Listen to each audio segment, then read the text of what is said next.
I am currently at the Westside Collector Car Storage, yes, the smoking tires place, with the Aston Martin DBX. But you guys, as special as this car is, I'm not here to actually drive it.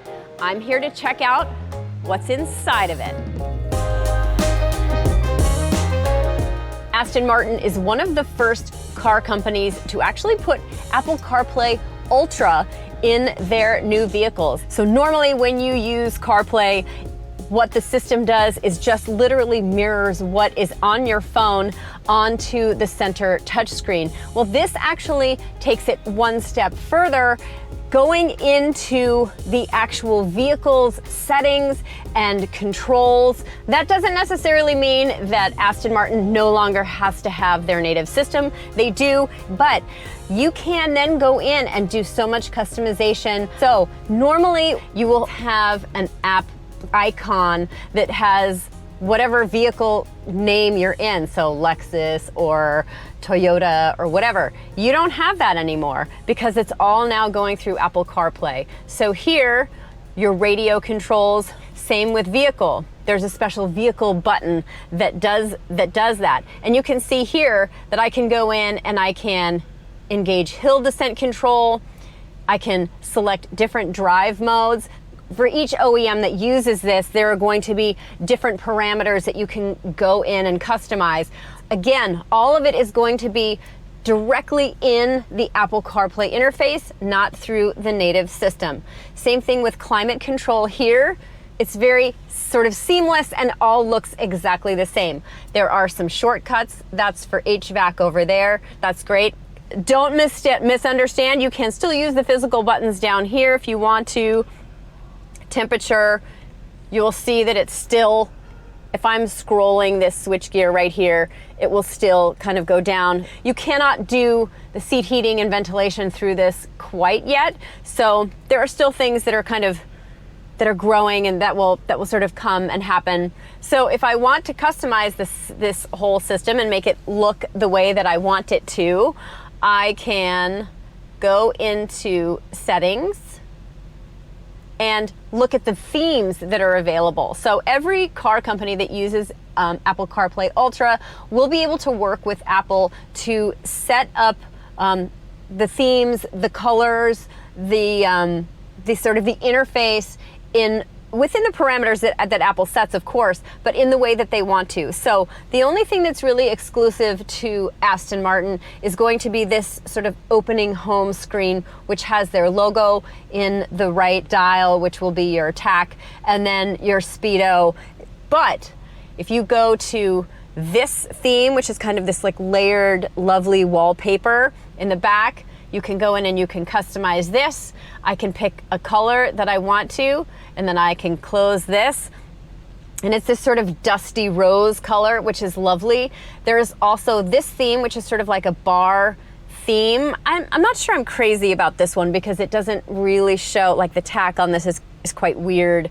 It's just sort of a long line. Here's one option, which is multicolored, which I think is actually pretty cool. Within this, you can also choose your wallpaper. You have a gradient option. You have a landscape option, which I think is actually quite pretty. You don't have a million of them, but I can set one up that is just a full map on the instrument cluster if that's what you so choose. That doesn't necessarily mean that everything else disappears. So I'm still gonna have crucial information because if something happens to the vehicle, then you want to know. That is already layered into the system. So the operating system that Aston Martin has is one layer, and then the Apple CarPlay acts as another layer on top of that. And that will always sort of be down at the bottom of this. So you can't just sort of walk away from that completely.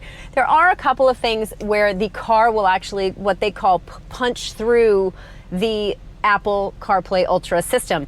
That's going to occur when you say put it in reverse and you need to see the cameras. Apple CarPlay doesn't operate your cameras. This is the native Aston Martin system that kind of punches through. Now, if you have more than one person who drives your car. There can be different profiles on here. So if it's a car that you share with somebody else, you're not just relegated to kind of one thing in particular, which is a nice thing for people who share their car. When it comes to voice activation, you can still use Siri on this Apple CarPlay system, which is terrific. So let's see if that works right now. Hey Siri. Well, she's just working on my car. Oh, you don't want to know why it's not working? It's because I haven't set my voice up with this one and my phone is too old. That's another point. You can only use a phone, this is only compatible with an iPhone 12 or newer. So I've got a 10. Maybe it's time for me to upgrade. But you can use Siri to operate the controls here. Very helpful. Now, according to Aston Martin, there is no additional license fee that they had to do to use this. And it really was consumer driven. Personally, I think that using Apple CarPlay Ultra is a genius idea. It's something that's familiar, it's something that's easy, it's very intuitive, but also I think it's great that there are some OEMs that are starting to embrace this. You do have the opposite end of the spectrum with a GM who is completely just gotten rid of Apple CarPlay altogether. I'm not sure that's going to actually stick for them, but time will tell and we will see. But I do think that for an iPhone customer, this is a brilliant idea. It does not exist with the with Android users, at least when it comes to Aston Martin. But it sounds like most of their customers are predominantly Apple people. So sorry, Android guys.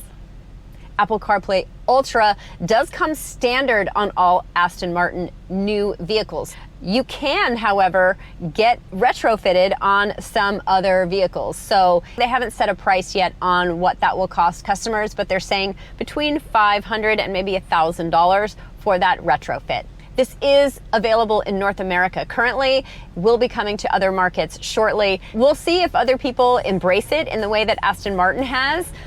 Maybe they will, maybe they won't, but for now, I'm now gonna take this out and kind of test this while I'm driving the car and see how I like it.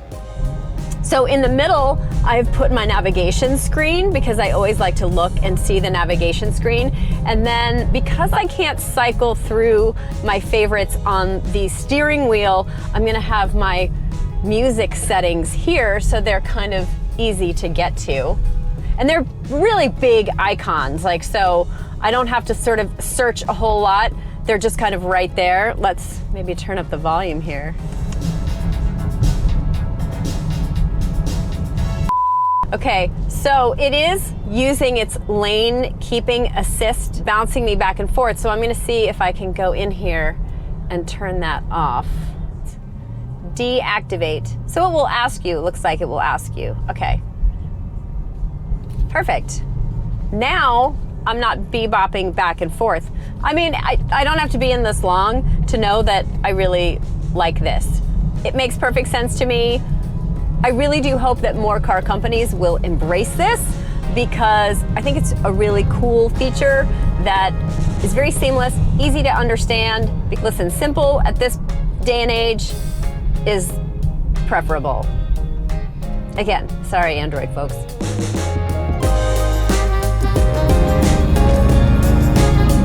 Oh my gosh, and then at the end of the day, you're in an Aston Martin.